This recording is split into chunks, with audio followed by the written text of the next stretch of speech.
Salam sejahtera Malaysia, denyut nadi suara rakyat bergema di channel ini. Untuk mendapatkan berita terkini, jangan lupa untuk tekan butang subscribe, like dan share. Malaysia kita punya, cintai Malaysia ku, kita jaga kita.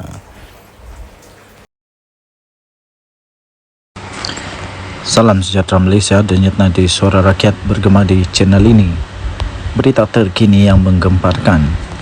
Persoalan sama ada jalani Khamis, iaitu adun UMNO yang telah keluar daripada UMNO dan telah masuk ke dalam PAS akan disaman sebanyak RM100 juta ringgit Malaysia. Berita terbaru ini daripada Sinar Premium bertarikh 22 Julai 2024, bertajuk saman RM100 juta ringgit Malaysia tidak ikat jalani sebagai adun. Berita penuh. Biarpun berhadapan dengan denda sebanyak 100 juta ringgit Malaysia akibat telah melompat parti daripada parti UMNO kepada parti PAS secara bersembunyi, senario itu tidak mempengaruhi status ataupun kedudukan politik oleh Datuk Muhammad Jalani Khamis, iaitu sebagai ahli Dewan Undangan Negeri atau dikenali sebagai adun untuk adun Rembia, pensyarah undang-undang dan polisi daripada Universiti ... Untuk mendapatkan berita lanjut tentang perkara ini, sila layari Sinar Premium. Terima kasih kerana telah membaca dan menyokong kewartawanan yang bebas dan eksklusif dan kritis ini. Untuk menikmati pelbagai keistimewaan termasuk pengalaman tanpa iklan dengan melanggan Sinar Premium, log masuk atau daftar akaun untuk membaca artikel ini. Artikel ini daripada sinarharian.com.my di Sinar Premium bertarikh 22 Julai 2024, bertajuk saman RM100 juta ringgit Malaysia tidak ikat jalani sebagai adun. Denyut nadi suara rakyat bergema di channel ini. Jangan lupa tekan butang subscribe, like dan share. Malaysia kita punya, cintai Malaysia ku, kita jaga kita. Bye-bye. Salam sejahtera Malaysia, denyut nadi suara rakyat bergema di channel ini. Berita terkini yang menggemparkan.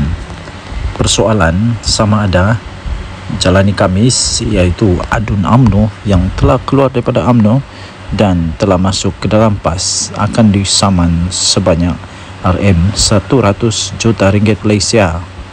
Berita terbaru ini daripada Sinar Premium bertarikh 22 Julai 2024, bertajuk saman RM100 juta ringgit Malaysia tidak ikat jalani sebagai adun.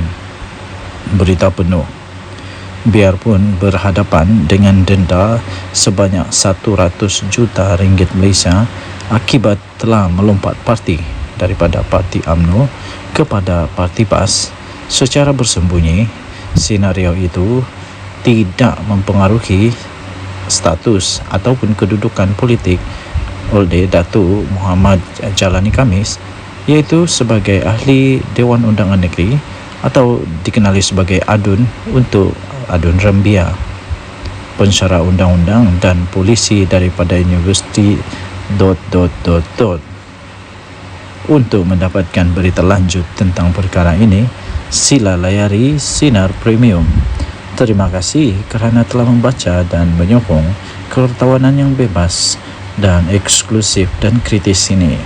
Untuk menikmati pelbagai keistimewaan termasuk pengalaman tanpa iklan dengan melanggan Sinar Premium, log masuk atau daftar akaun untuk membaca artikel ini. Artikel ini daripada sinarharian.com.my di Sinar Premium bertarikh 22 Julai 2024, bertajuk saman RM100 juta ringgit Malaysia tidak ikat jalani sebagai adun. Denyut nadi suara rakyat bergema di channel ini. Jangan lupa tekan butang subscribe, like dan share. Salam sejahtera Malaysia, denyut nadi suara rakyat bergema di channel ini.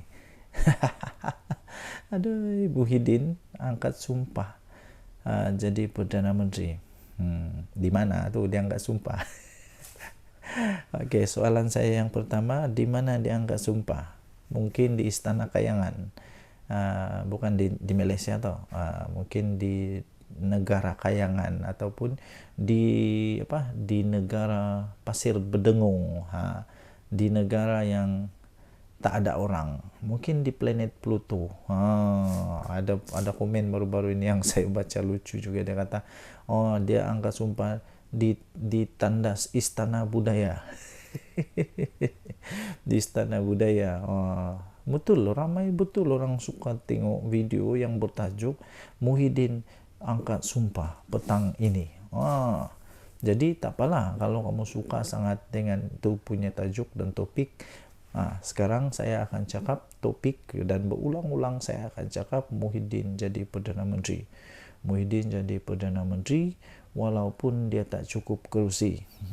Walaupun di dalam parti politik Malaysia dia antara kerusi yang paling sedikit, tapi dia tetap nak juga jadi Perdana Menteri.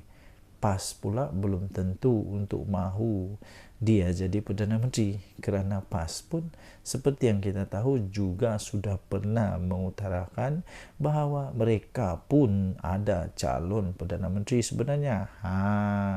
Okeylah, tak apalah, tidak apalah. Tidak apalah tuan-tuan dan puan-puan. Kalau kamu suka betul Muhyiddin Yassin jadi Perdana Menteri, kita cakaplah, okeylah. Orang kata kalau 40 kali, 50 kali, 80 kali, 90 kali kita cakap benda tu boleh jadi, okey tak apa. Kita cakap malam ini 200 kali lah kita cakap. 200 kali kita cakap Muhyiddin Yassin jadi Perdana Menteri besok pukul 2 petang dia angkat sumpah di planet Pluto. Di planet Pluto ataupun dia angkat sumpah di mana? Di negara pasir berdengung. Okey, sekali lagi, Muhyiddin Yassin angkat sumpah Perdana Menteri di negara yang tidak ada rakyat. Okey, sekali lagi kita isytiharkan. Saya dengan ini mengisytiharkan Perdana Menteri yang baru untuk negara pasir berdengung adalah Muhyiddin Yassin. Tapi itu semua tidak akan berlaku lah. Tidak akan berlaku apa-apa pun. Dengan ikhlas, dengan rendah hati, saya ingin mendoakan Muhyiddin Yassin, kehidupan dia dalam keadaan yang baik-baik saja. Dan kita doakanlah semoga Bersatu akan lebih kuat selepas ini, supaya tidak ada lagi wakil rakyat yang tidak lagi mau menyokong Muhyiddin Yassin. 6 orang tu bukan sedikit, 6 orang. Ini menyebabkan Parti Bersatu adalah antara parti yang paling tidak stabil di Malaysia. Antara parti yang tidak stabil juga ialah UMNO lah memang. Tapi yang paling tidak stabil betul-betul adalah Bersatu lah. Sebab kenapa? Pertama, dia hanya mengharap PAS. Kalau PAS tiba-tiba tinggalkan dia, habis, lingkup habis. Kedua, kerana Bersatu ni dia punya ahli memang suka tinggalkan dia. Bukan tinggalkan parti, tapi tinggalkan sokongan, pindah sokongan kepada Anwar Ibrahim. Okey, saya fikir sudah lebih daripada 10-20 kali saya sebut Muhyiddin Yassin Perdana Menteri baru Malaysia. Malaysia pula, minta maaf, saya ulang lagi. Perdana Menteri baru untuk negara pasir berdengung. Saya isytiharkan Perdana Menteri yang baru untuk planet Pluto adalah Muhyiddin Yassin. Tahniah diucapkan kepada Muhyiddin Yassin kerana menjadi menteri, Perdana Menteri di pasir berdengung. Kita jumpa lagi. Jangan lupa tekan butang subscribe, like dan share. Bye-bye. Salam sejahtera Malaysia. Ini paling dahsyat, paling mengejutkan seluruh Malaysia. Tiba-tiba Dun Melaka dicabar. Adakah Dun Melaka akan bubar? Setelah hanya berlaku 1 orang saja Adun daripada UMNO masuk ke PAS, perlukah Dun di Undangan Negeri Melaka untuk dibubar?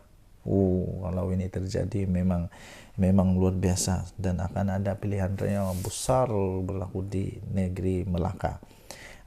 Tak guna berkokok, Adun Sungai Udang cabar Ketua Menteri untuk segera bubar Dun Melaka. Wow, setujukah Anda? Saya tidak setuju.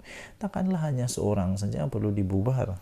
Adun Sungai Udang ni pula memang hebat betul lah. Adun Sungai Udang, Dr. Muhammad Alif Yusof mencabar Ketua Menteri Melaka Abdul Rauf Yusof untuk membubarkan Dewan Undangan Negeri DUN.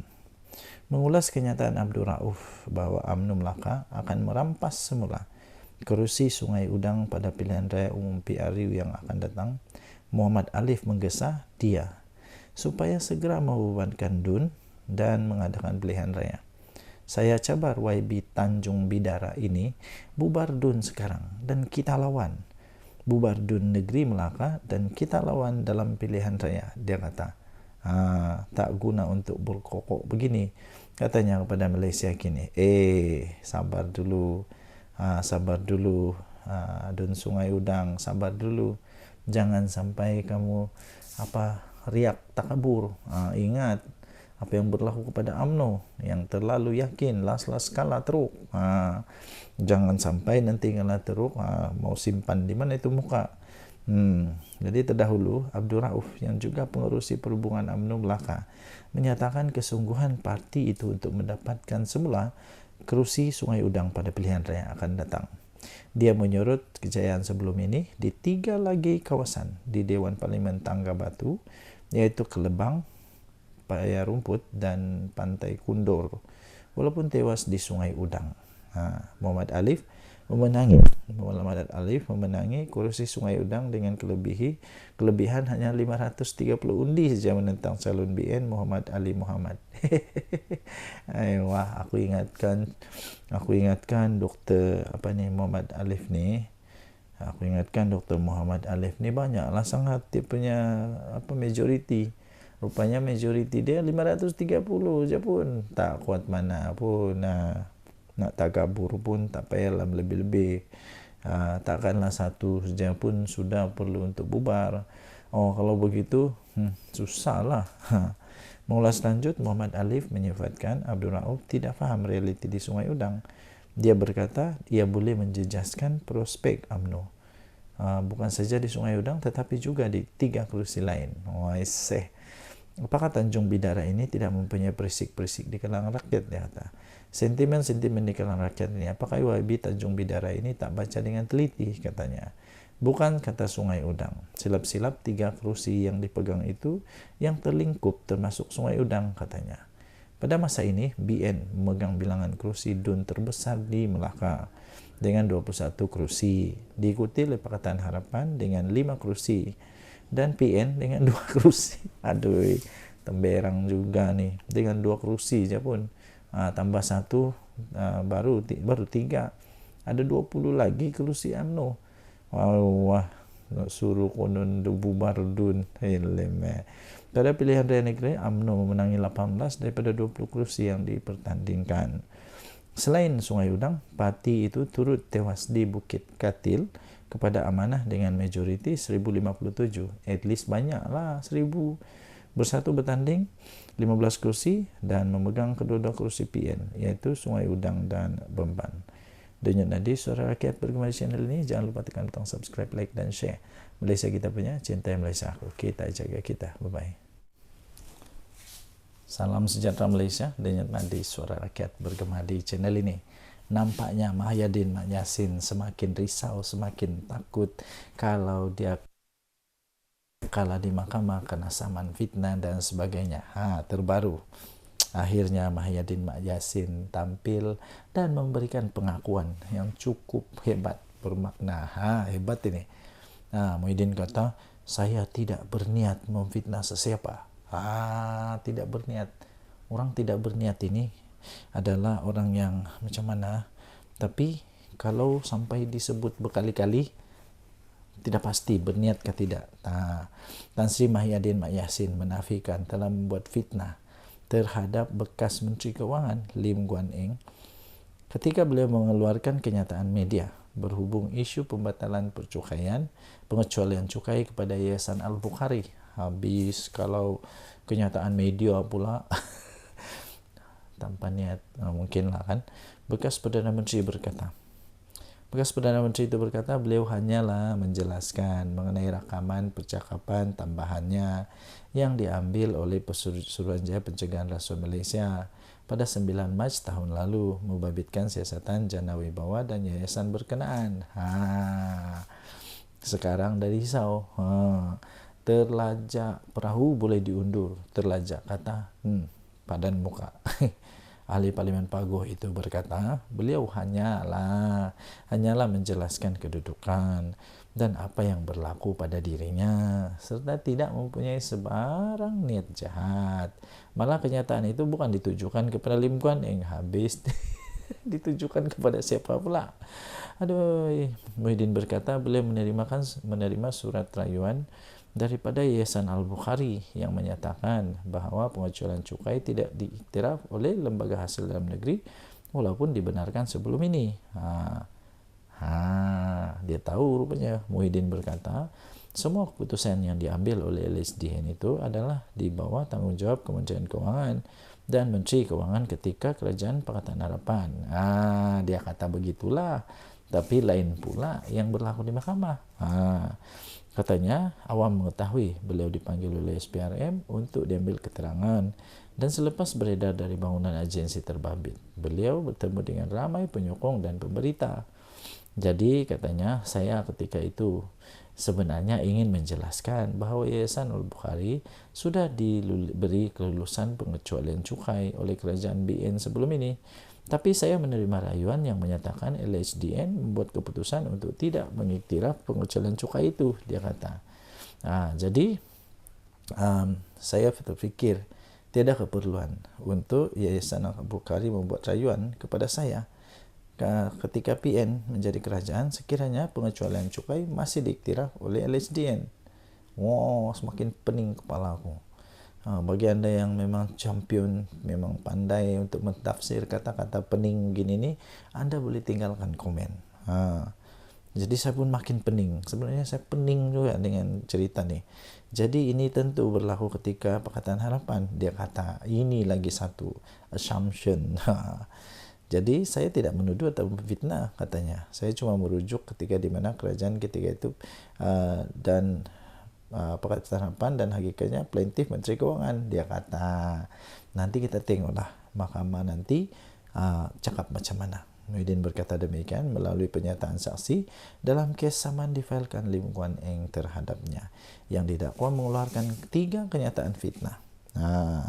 Okey, anda boleh baca semua ini di biharian.com.my 16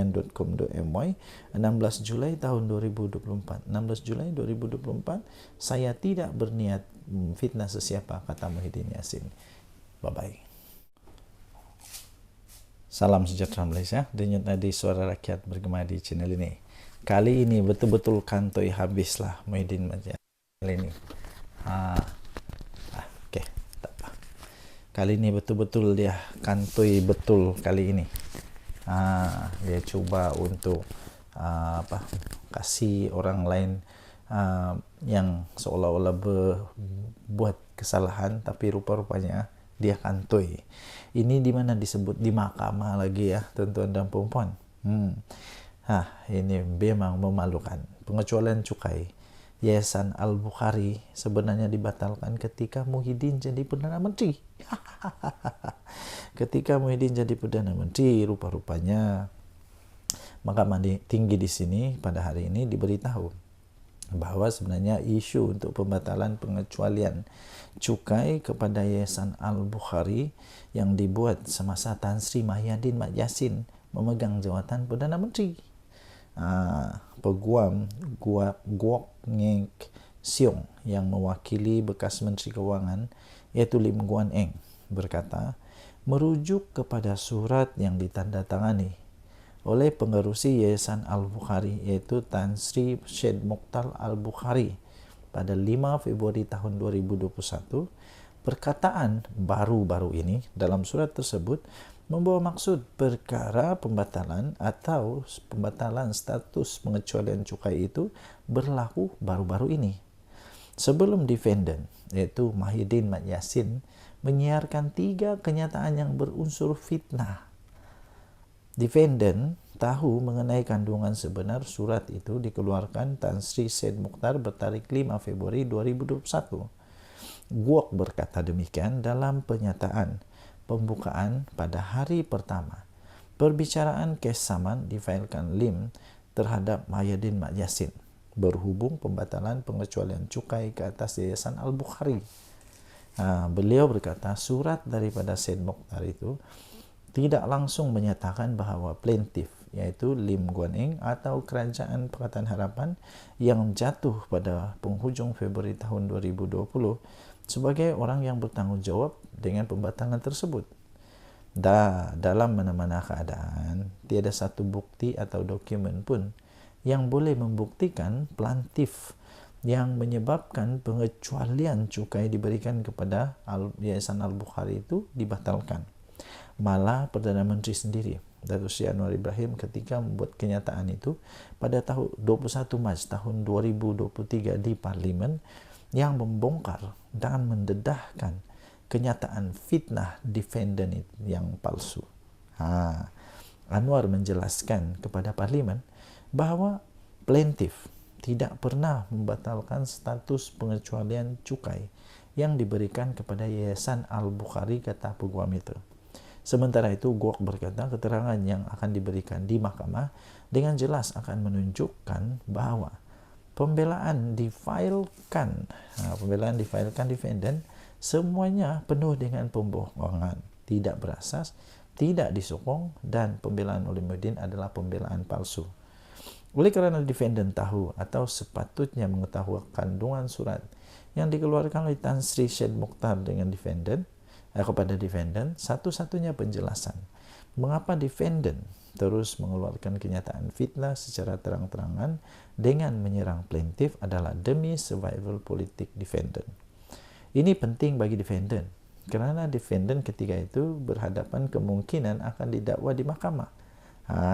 Lim Guan Eng dijadualkan untuk memberi keterangan di hadapan Pesuruhjaya Kehakiman Rosmawar Ruzain pada sesi sebelah petang. Pada 27 Mac yang lalu, 27 Mac tahun 2023 Lim memfailkan saman terhadap Muhyiddin Yassin kerana didakwa telah mengeluarkan 3 kenyataan berunsur fitnah di Facebook yang membabitkan Lim Guan Eng berhubung isu pengecualian cukai 9, 11 dan 12 Mac 2023. Laporan itu kemudian diterbitkan beberapa akhbar dan portal berita. Bekas Ketua Menteri Pulau Pinang itu juga mendakwa kenyataan fitnah itu juga bermaksud beliau menyalahgunakan kedudukan dan kuasanya dengan memberi kuasa atau mengarahkan lembaga hasil dalam negeri mengenakan cukai dan penalti ke atas yayasan kebajikan itu, sedangkan mereka tidak sepatutnya dikenakan cukai. Denyut nadi Suara Rakyat bergema di channel ini. Jangan lupa tekan butang subscribe, like dan share. Adakah kita akan melihat sekali lagi Mahyadin Mat Yassin kena di mahkamah? Kita tengok sejalan. Tinggalkan komen. Bye-bye. Salam sejahtera Malaysia. Denyut nadi Suara Rakyat bergema di channel ini. Tuan-tuan dan puan-puan yang dihormati sekalian. Berita terkini yang mengejutkan seluruh Malaysia. Pastinya ada seorang adun, bekas adun daripada UMNO, kini memang sudah mengubah haluan, menukar haluan kepada PAS. Tahniahlah kepada PAS. Adakah ini menunjukkan, menandakan bahawa betul, adakah ini betul kabar angin bahawa menyatakan bahawa akan ada lagi daripada UMNO yang akan keluar daripada sokongan kepada Zahid Hamidi dan menyertai Perikatan Nasional? Betulkah selama ini ada kononnya orang-orang 15, 14, 10 ahli MP ke adun daripada UMNO yang bakal masuk kepada Perikatan Nasional? Terbaru, Jalani Khamis sah jadi ahli PAS. Ahli Dewan Undangan Negeri Adun Rembia Muhammad Jalani Khamis sah menjadi ahli PAS. Penyertaan bekas wakil rakyat UMNO itu telah diumumkan sendiri oleh Setiausaha Agung PAS Datuk Seri Taqiyuddin Hasan di Parlimen pada hari ini. Kemudian Taqiyuddin berkata, keputusan Jailani untuk memasuki PAS tidak akan menjejaskan kedudukan Adun terbabit kerana Dewan Undangan Negeri Melaka belum lagi menguatkuasakan undang-undang anti lompat parti. Adakah ini akan menunjukkan bahawa Melaka tidak lama lagi akan lebih ramai lagi Adun daripada UMNO masuk ke PAS? Adakah 10 orang, 7 orang atau berorang-orang Adun daripada UMNO yang bakal lompat kepada PAS? Kita tunggu sajalah. Sejak pilihan raya umum ke-15, PRU 15 2022, ketaatan dan kesetiaan Jailani terhadap UMNO dan BN terus dipersoalkan. Betul-betul sekarang, betul-betul dia pindah ke PAS. Dia menyertai perarakan pada proses penamaan calon PAS Parlimen Ketereh di Kelantan. Beliau juga hadir pada majlis pengumuman calon Perikatan Nasional PN bagi pilihan raya kecil Parlimen Pulai dan Dewan Undangan Negeri Dun Simpang Jeram di Bakri Johor. Namun ketika itu Jailani memberi alasan bahawa kehadirannya di majlis itu bukan atas kapasiti sebagai Adun UMNO. Sebaliknya, Jailani berkata dia mewakili pertubuhan bukan kerajaan NGO iaitu Muafakat Nasional yang diterajui oleh bekas Setiausaha Agung BN sendiri Tan Sri Anwar Musa. Sekarang nampak dah dia cuba untuk kata simpang sini las kedapatan juga. Ekoran kemasukan ke dalam PAS, parti tersebut kini mempunyai seorang wakil dalam Dewan Undangan Negeri Melaka sekaligus menambah pada 3 kerusi untuk pembangkang. 2 lagi wakil PN dalam DUN Melaka ialah Muhammad Yazid Yaakob Bemban dan Muhammad Alif Yusuf Sungai Udang. Denyut nadi suara rakyat bergema di channel ini. Adakah anda fikir, pada pendapat anda, adakah anda berfikir bahawa selepas ini akan ada lagi DUN dari ahli Dewan Undangan Negeri daripada UMNO di Melaka akan lompat lagi? Kerana seperti yang bacakan tadi, di Melaka belum lagi dikuatkuasakan akta lompat parti ini. Jadi tidak ada apa-apa yang berlaku, tidak ada kesannya kerana belum ada akta ini diperkenalkan di sana, belum dikuatkuasakan. So denyut nadi suara rakyat bergema di channel ini. Tinggalkan komen anda. Kita jumpa lagi. Bye-bye. Salam sejahtera Malaysia. Denyut nadi suara rakyat bergema di channel ini. Ini satu lagi. Pemimpin PAS kena balun habis lagi. Ini berkenaan dengan satu poster yang sampai di label oleh netizen sebagai poster ucapan tahniah dari PAS Selangor ini kepada Red Giant lebih sudu daripada kuah. Lebih sudu dari kuah. Betul atau tidak? Terpulang anda tinggalkan komen. Poster ucapan tahniah PAS Selangor kepada pasukan Selangor Red Giant SRG menimbulkan rasa kurang senang dalam kalangan pengguna media sosial. Poster ucapan tahniah itu terpampang wajah pemain dengan menggunakan warna monokrom yang dipudarkan. Warnanya dipudarkan, monokrom. Itu namanya warna monokrom tu.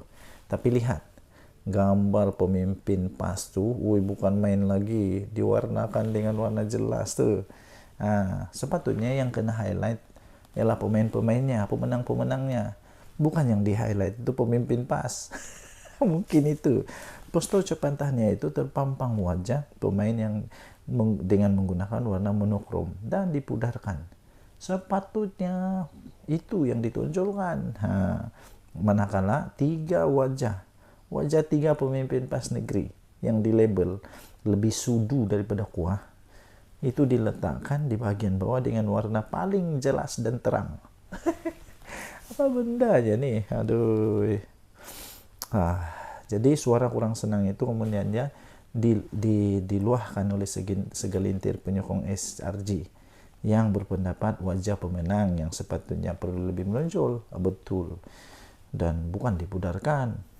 Ada antara pengguna kemudian membandingkan dengan beberapa poster tahniah yang lebih gempak. Betul, saya ada nampak banyak tau, lebih gempak yang ditunjukkan pemain, bukan pemimpin politik. Ada di antara mereka yang membandingkan dengan beberapa poster tahniah yang lebih gempak. antara poster dari Menteri Besar Terengganu sendiri, Datuk Seri Dr. Ahmad Samsuri Mukhtar, yang dipuji kerana meletakkan wajah pemain sebagai highlight utama. Sebagai highlight utama. Ini contoh dia. Itu barulah patu. Sementara itu ada yang berkampan isu poster terbabit tidak perlu diperbesarkan kerana ia sekadar poster ucapan tahniah. Namun ramai yang lebih beranggapan poster itu lebih kepada mahu tumpang glamour. Poster lebih mahu tumpang glamour. Jadi ramai yang beranggapan poster seperti itu lebih kepada mau tumpang glamour. Mungkin mereka kata dia lebih tumpang glamour kerana yang di highlight bukan pemenangnya. Lagipun kalau saya tengok ucapan tahniah daripada Menteri Besar Terengganu, muka tak ada tau. Tak ada pun muka dia. Tapi yang ini memang muka dia yang paling jelas, berwarna penuh lagi. Seolah-olah patutlah ramai peminat kepada SRJ ini kata mereka mau tumpang glamour saja. Okay, so apa pendapat anda? Anda boleh tinggalkan komen. Denyut nadi suara rakyat bergema di channel ini. Jangan lupa untuk tekan butang subscribe, like dan share. Malaysia kita punya, cintai Malaysia aku, kita jaga kita. Bye-bye. Salam sejahtera Malaysia. Denyut nadi suara rakyat bergema di channel ini. Tuan-tuan dan puan yang dihormati sekalian.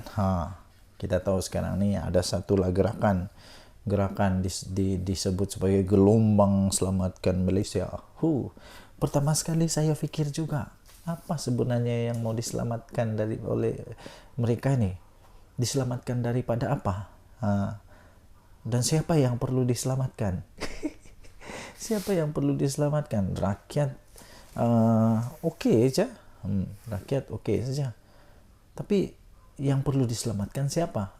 Mungkin itu sebabnya timbullah netizen di laman maya yang mempersoalkan sehingga memperolok-olok kena mocking ni, dipermainkan pula gelombang ini.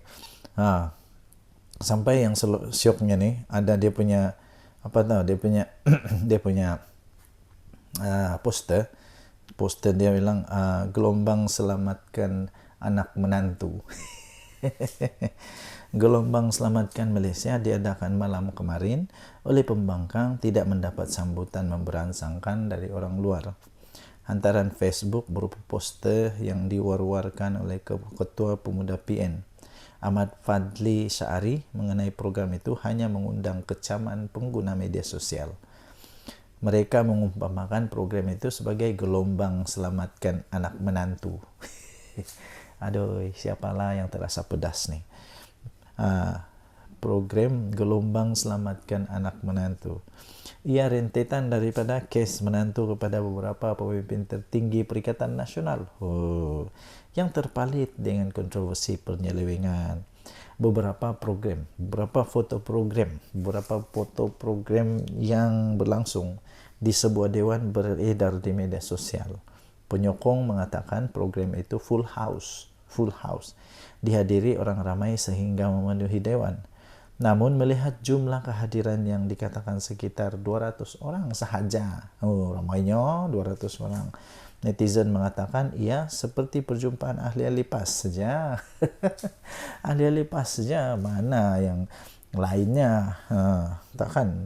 Takkan gelombang selamatkan Malaysia dihadiri 200 orang dan ahli PAS saja. Macam mana tu? Ini satu antaran ni full house gelombang selamatkan Malaysia, dia kata. Tapi bila dilihat hanya lebih kurang 200 orang dan semuanya macam ahli PAS saja. Menurut laporan inilah. Ketika ini peranan pembangkang yang mahu selamatkan Malaysia pula dipersoalkan kerana kumpulan itu lebih banyak meninggalkan sidang parlimen ketika isu-isu besar berlaku. Mereka tidak pula berbahas dengan baik. Malah ketua pembangkang sering dilabel lemau. kerana tidak berani berhadapan dengan Perdana Menteri. Sewaktu sesi pertanyaan Perdana Menteri. Seorang penyokong Tegar BN pula berkata ceramah kemarin langsung tidak menyentuh tentang usaha menyelamatkan Malaysia, tetapi banyak menyerang UMNO. Komen dia, aku tengok ceramah himpunan gelombang Selamatkan Malaysia semalam bukan pasal nak selamatkan Malaysia pun, dia kata. Semua berceramah dok mengatakan UMNO saja. Semua cerita terkini dalam UMNO depa dok jajah malam tadi, katanya. Obses betul dengan depa dengan UMNO ni. Crowd hadirin pun tak ramai, sedih. Ciap individu bernama Tun Carlos. Tun Carlos ni saya selalu tengok juga. Okey, dah boleh lihat laporan ini di harapandaily.com. Gelombang Selamatkan Malaysia dipermainkan oleh netizen. Kita jumpa lagi. Bye-bye. Ini betul tepat sekali. Sebelum tu, terima kasih kerana terus bersama dalam channel ini. Bagi anda yang pertama kali, sila tekan butang subscribe, like dan share. Okey. Ada pernah peribahasa cikgu saya dulu ajar. Mengajar etik berenang pertama. Kedua, seperti ketam mengajar ketam yang lain berjalan lurus. Dan paling teruk sebenarnya ialah ada satu istilah cermin rosak. Cermin rosak ni begini, dia cuba nasihatkan orang lain tapi dia itu lebih teruk. Ada lagi satu, dia suka sangat menyibuk tentang orang lain, dia boleh nampak selumbar dekat mata orang lain tapi kayu balak di mata sendiri dia tak sedar tahu. Malu tak pastilah. Saya pun tidak pasti. Inilah yang mungkin terjadi kepada Wan Faisal. Wan Faisal yang cuba sembang konon nak jadikan KLIA world class. Siap bagi nasihat, tunjuk buku ni Sim Kibon ni, dia tunjuk ni KLA supaya KLIA jadi world class. Banyaklah dia tapi dia tidak ingat sepatutnya kasih nasihat dulu kerajaan di mana-mana yang berlaku lah. Tapi yang dalam kes ini disebut di sini KLIA world class, tapi stesen bas KB macam bengkel saja. Apa hal? Ada gambar tu tahu. Ahli Parlimen Macang Wan Ahmad Faisal, Wan Ahmad Kamal menjadi bahan sindiran ramai selepas beliau cubalah mengajar kerajaan sekarang ini bagaimana untuk menjadikan lapangan terbang antarabangsa KLIA bertaraf dunia. Bertaraf dunia. Tapi dia lupa. Beliau ketika sidang Dewan Rakyat baru-baru ini membawa buku biografi mendiang Sim Kibon, bapa kepada kejayaan lapangan terbang Changi, meminta kerajaan belajar daripada usaha mendiang. Katanya resepi untuk menjayakan lapangan terbang terkenal itu bukan di atas tangan GIP atau Black Rock. Yalah, betul lah.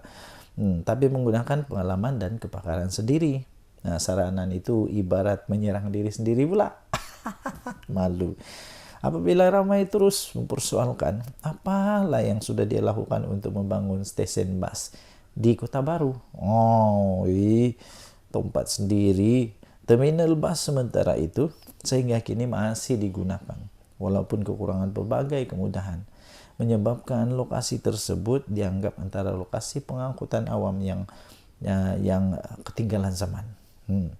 Atas sebab itu atas sebab itu ramailah menyarankan agar Wan Faisal ni menaik taraf dulu, kasih naik taraf dulu stesen bas KB sebelum berani untuk mengajar kerajaan naik taraf KLIA. Antara komen yang syok saya baca ni, sebelum Wan Faisal nak cuba ajar hendak jadikan KLIA world class, apa kata kau usahakan dulu stesen bas Kota Baru supaya ada rupa bas stesen bas. Kemudian baru cerita teori kau di parlimen. Kemudian ada lagi orang bincang masalah MAHB, dia bincang masalah stesen bas. Aduh. Ya, kemudian dibalas pula semula oleh pengguna X. Ya, tersebut dengan ringkasan paling mudah untuk difahami. Wan Faisal ceritanya macam ini. Kalau stesen bas yang mudah macam ini pun kamu tak reti nak urus, bagaimana kami nak percaya kamu boleh uruskan airport pula? Betul. Kalau stesen bas pun tidak dapat diurus, tak reti nak urus stesen bas yang kecil itu tak dapat nak urus, ini janganlah cuba-cuba untuk urus airport pula. Perkara itu kemudiannya disokong oleh ramai kerana bagi mereka pemimpin sepatutnya membuktikan kemampuan mereka dengan menggunakan stesen bas KB yang dengan membangunkan stesen bas KB yang berbelas tahun ketinggalan. Apa kata Wan Faisal? Hadam dululah komen-komen netizen ini, barulah cuba-cuba untuk ajar kerajaan. Okay, kita jumpa lagi, bye-bye. Salam sejahtera Malaysia. Mahyudin Mat Yassin, memang kali ini dia termakan dengan senjata sendiri, dengan senjata makan tuan lah, kena sendiri kali ini. Apa tidaknya dia antara orang yang paling kuat menentang, tapi kali ini dia sendiri dapat masalah dengan penentangan yang dia buat tu. Harapnya kali ini Muhyiddin Yassin dan Bersatu, Muhyiddin Yassin dan Bersatu fahamlah. Harapnya mereka dah faham. Mereka dah faham kenapa Akta Lompat Parti diperlukan. Dulu waktu dibentangkan oleh Menteri Undang-Undang, siapa yang bangkang dulu, siapa yang borak bangkang betul-betul. Sebab waktu itu banyak sangat berita-berita kabar angin bertiup, kononnya ahli UMNO nak lompat bersatu dan macam-macam lagi. Syok lah waktu itu, seronok lah. Sekarang dah kena lubang hidung sendiri. Apa rasa oren? Ini ada satu artikel daripada Harapan Daily. Harapnya Muhyiddin Bersatu dah faham kenapa Akta Lompat Parti diperlukan. Selepas insiden 6 ahli parlimen ini, Muhyiddin dan Bersatu diharapkanlah supaya mereka dah fahamlah kenapa anti lompat parti ini, akta ini diperlukan. Baguslah ahli parlimen PN dan Bersatu dah mula berhujah di parlimen bencana akibat budaya ini. Kelompangan yang wujud dalam akta itu hasil daripada cadangan Mahyudin sendiri. Muhyiddin Yassin dulu sendiri cadangan. Eloklah ditutup semula, dipindah dan diperkemas. Kerajaan Madani pula bersetuju untuk melakukannya. Tak ada masalah. Tak perlu lagi diungkit apa yang berlaku sebelum akta ini digubal. Lupakanlah sejarah silam yang semua pasti ada kisahnya. Semua parti mesti ada kisah-kisah sejarah silam. Lupakanlah. Akta Lompat Parti 2022 sebenarnya telah pun memulakan lembaran baru untuk kestabilan politik Malaysia yang kita perlukan untuk tingkatkan daya saing negara. Cukuplah insiden seperti langkah Sheraton dan tebuk atap yang menjahanamkan ekonomi negara dan sebabkan kebencian mendalam rakyat terhadap ahli politik. Berpolitik menukar kerajaan buat 5 tahun sekali, sudahlah, cukuplah. Berpuluh-puluh juta ringgit wang negara yang nak dibelanja untuk 6 PRK ini boleh dialihkan untuk bantu rakyat. 6 PRK yang nak dicetuskan ini hanya memenuhi ego pemimpin-pemimpin politik dan bukan isi kekosongan akibat daripada kematian wakil rakyat. Ini lebih pada sabotaj ekonomi dengan mengganggu kestabilan politik negara pada waktu pelabur mencurah-curah masuk ketika ini, apatah lagi rating kita dah semakin naik. Kata ringkas tapi betul cukup bermakna. Saya setuju nih. Cukuplah, sudahlah. Harapnya selepas ni Muhyiddin Yassin dan Bersatu fahamlah. Hidup ini macam roda. Kadang-kadang kau di atas, kau tidak mau yakin sangat. Nanti bila sudah masanya, bila sendiri terkena, macam-macam lah. Lepas tu cerita lain, buat lain cerita lain. Bila terangkan kepada orang lain, lain ceritanya. Seolah-olah semua salah orang. Yang sebenarnya siapa yang bersalah. Okey, tinggalkan komen anda. Jangannya di Suara Rakyat Bergema di channel ini.